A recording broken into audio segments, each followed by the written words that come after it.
दोस्तों, इन तीन महिलाओं को गलती से भी तुलसी की पूजा नहीं करनी चाहिए। शास्त्रों में कुछ ऐसी महिलाएं बताई गई हैं जिन्हें तुलसी के आसपास भी नहीं भटकना चाहिए, वरना लगता है भयंकर पाप। तो आइए जानते हैं उन महिलाओं के बारे में। लेकिन उससे पहले अगर आप हमारे चैनल पे नए हैं तो वीडियो को लाइक करें, शेयर करें और हमारे चैनल को सब्सक्राइब करना बिल्कुल ना भूलें। नमस्कार दोस्तों, हिंदू धर्म में तुलसी सर्वश्रेष्ठ और पूजनीय मानी जाती है। शास्त्रों में उल्लेख मिलता है कि प्रतिदिन तुलसी माता की पूजा सही विधि से करने पर सुख, समृद्धि, वैभव और सौभाग्य की प्राप्ति होती है।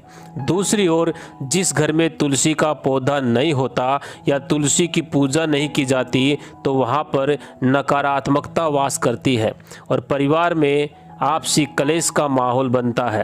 तो दोस्तों, मैं आपको बता दूं कि तुलसी न केवल धार्मिक रूप से महत्वपूर्ण है बल्कि वैज्ञानिक रूप से भी बहुत ही गुणकारी मानी जाती है।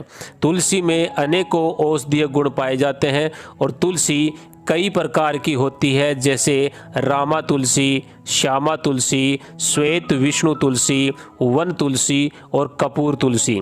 लेकिन घरों में मुख्य रूप से रामा तुलसी या श्यामा तुलसी ही रखी जाती है। अन्य तुलसियों को घर में रखना शास्त्रों के अनुसार उचित नहीं माना जाता। दोस्तों, शास्त्रों के अनुसार देव उठनी एकादशी पर तुलसी विवाह को सबसे ज़्यादा शुभ माना गया है। तुलसी विवाह से न केवल शुभ फलों की प्राप्ति होती है बल्कि कन्यादान जैसे बड़े पुण्य की भी प्राप्ति होती है। लेकिन क्या आप जानते हैं कि इन तीन महिलाओं को तुलसी की पूजा बिल्कुल भी नहीं करनी चाहिए। ऐसा करने से तुलसी माता का अपमान माना जाता है, यहाँ तक कि तुलसी माता क्रोधित भी हो सकती हैं। तो आइए जानते हैं कि तुलसी की पूजा किन तीन महिलाओं को नहीं करनी चाहिए। नंबर 1, क्या मासिक धर्म के दौरान महिलाओं को तुलसी का पूजन करना चाहिए?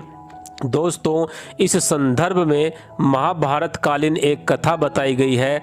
जब युधिष्ठिर द्रौपदी समेत समस्त पांडवों को जुए में हार गए थे और दुर्योधन ने उस दौरान द्रौपदी को सभा भवन में बुलाया था, तो उस समय द्रौपदी रजस्वला स्थिति यानी कि मासिक धर्म के दौरान एक कपड़े में लिपटी अन्य स्त्रियों से अलग रह रही थी।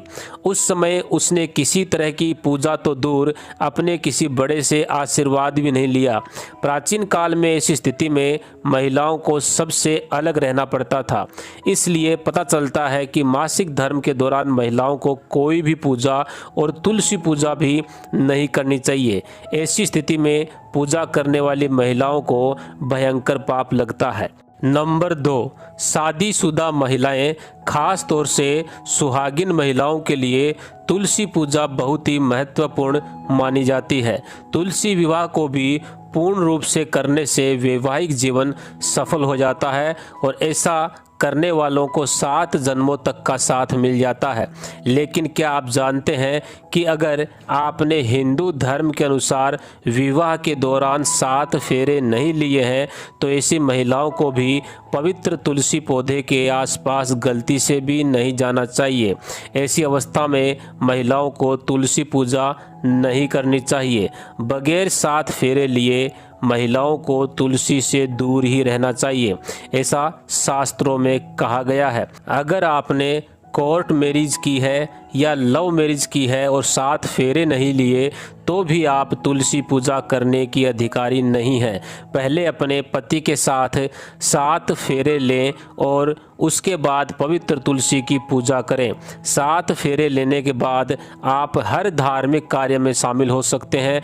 अगर आप शास्त्रों के विरुद्ध बगैर फेरे लिए तुलसी पूजा करते हैं तो आप भयंकर पाप की भागीदार बनते हैं और माता तुलसी आपसे नाराज हो सकती हैं। दोस्तों, शास्त्रों के अनुसार भले ही कुंवारी कन्या तुलसी पूजन कर सकती है, लेकिन अगर आपने हिंदू रीति रिवाज के अनुसार 7 फेरे नहीं लिए तो कोई भी विवाहित स्त्री तुलसी पूजा नहीं कर सकती। नंबर 3, चरित्रहीन व्यक्ति और मन में गंदे विचार रखने वाली महिलाओं को, मांस मदिरा का सेवन करने वाले पुरुष और महिलाओं को भी तुलसी के पौधे से दूर ही रहना चाहिए। ऐसे व्यक्ति की पूजा माता तुलसी कभी भी स्वीकार नहीं करती। शास्त्रों के अनुसार अगर आपके मन में गलत विचार आते हैं और दूसरे लोगों के प्रति आपके मन में गलत भावना है तो आपको तुलसी के पौधे से दूर ही रहना चाहिए।